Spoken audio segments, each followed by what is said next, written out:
السلام علیکم. رکشی آپا کہانی لے کر آج پھر آپ کے پاس آئی ہیں. پیارے بچوں، جو کہانی آج میں آپ کو سنانے جا رہی ہوں وہ ایک یونانی کہانی ہے جس کا نام ہے 12 مہینے.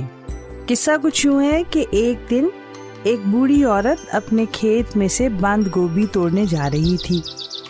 راستے میں ایک غار پڑتا تھا جس میں 12 آدمی رہتے تھے. انہوں نے بڑھیا کو بلا کر کہا، بی اماں یہ بتاؤ سب سے اچھا مہینہ کون سا ہے؟ سب بھی اچھے مہینے ہیں بیٹا، بڑھیا نے کہا. دیکھو تو جنوری میں سفید سفید برف گرتی ہے، فروری میں بارش ہوتی ہے اور مارچ میں ہر طرف پھول ہی پھول کھل اٹھتے ہیں. باقی سارے مہینے بھی بہت اچھے ہیں. بی اماں تم نے ہم سب کی تعریف کی، اس لیے ہم تمہیں انعام دینا چاہتے ہیں. تم جانتی ہو ہم ہی 12 مہینے ہیں. انہوں نے ٹوکری سے بہت سا سونا بھر کر بڑھیا کو دے دی. بڑھیا نے ان کا شکریہ ادا کیا اور خوش خوش گھر چلی گئی. گھر آ کر اس نے اپنے بچوں کو سونا دکھایا اور ان سے کہا، دیکھو تو میں کتنا سونا لائی ہوں. اسی وقت بڑھیا کی ایک ہمسائی وہاں آ گئی.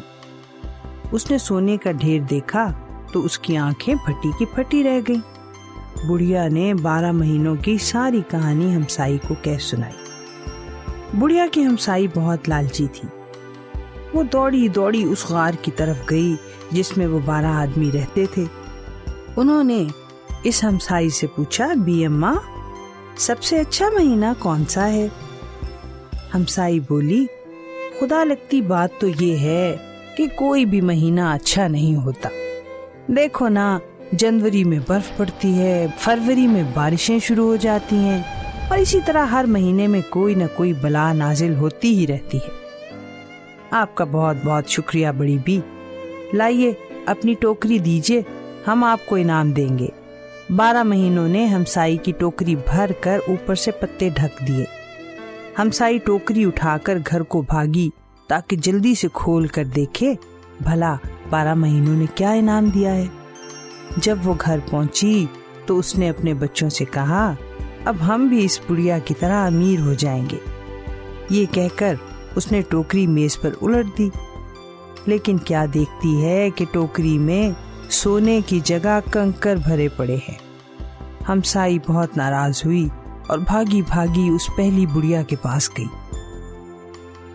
اس سے پوچھا، جب ان 12 آدمیوں نے تم سے یہ پوچھا تھا کہ کون سا مہینہ اچھا ہوتا ہے تو تم نے کیا جواب دیا تھا؟ یہ دوسری ہمسائی نے جواب دیا، میں نے تو صاف صاف کہہ دیا تھا کہ کوئی بھی مہینہ اچھا نہیں ہوتا. ہمسائی نے چڑھ کر کہا، پھر ٹھیک ہے، تمہارے ساتھ یہی ہونا چاہیے تھا. بھلا کوئی اپنی برائی سن کر بھی انعام دیتا ہے. تو پیارے بچوں، اس کہانی سے کیا ثابت ہوا؟